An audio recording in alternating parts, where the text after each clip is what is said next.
మంచిగున్నారా? ఏంటంటే కూడా ఒక చిన్న మాట, నేను ఇప్పుడే మా ఎస్సీ గారికి మాట్లాడినా. ఇక్కడ ఏమైతుందంటే నా కాన్స్టిట్యున్సీలో ఇటు మిడ్ మానేర్ నుంచి రెండింటికి ఫీడింగ్ రంగనాయక సాగర్కి, తర్వాత ఇటు మలక్పేట. మా మలక్పేట కింద ఏమైందంటే మొన్న మీరు ట్రయల్ రన్ చేసిన తర్వాత మా రైతులు పాపం 89 మోటార్లు తెచ్చుకున్నారు. వాళ్ళు పాపం విపరీతంగా పంటలు వేసుకున్నారు. దాదాపు ఇప్పుడు ఒక 1500 నుంచి 2000 ఎకరాలు పంట ఎండిపోయే పరిస్థితి ఉంది. నా రిక్వెస్ట్ ఏమంటే మీతో ఇప్పుడు నేను మీ మినిస్టర్ గారు కూడా ఫోన్ చేసిన, నేను ఎస్ఎల్బీసీ టన్నల్లో ఉన్న అనిల్ని మీకు కాల్ చేయమంటా అని చెప్పిండు మినిస్టర్ నాకు. అయితే ఒక్క మాట, మన ఈ ఒక 0.5 టీఎంసీ కింద విడుదల చేస్తే ఇప్పుడు పంటలు బతికిపోతాయి. మళ్ళీ మనం నెక్స్ట్ మీరు ఏప్రిల్ వరకు ఐ థింక్ కటింగ్ వచ్చేస్తుంది, మిడ్ ఏప్రిల్ వరకు వచ్చేస్తుంది.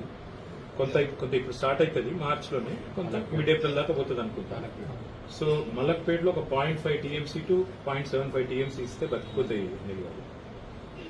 ఇది ఒక్కటి కన్సిడర్ చేయండి, ఎందుకంటే మొత్తం 16 టీఎంసీలు ఉందని చెప్పారు మిడ్ మానేర్లో. నేను ఇప్పుడు చెక్ చేసిన 15.95 ఉంది. నేను చెక్ చేసిన, లేటెస్ట్ చెక్ చేసిన 15.95 ఉంది.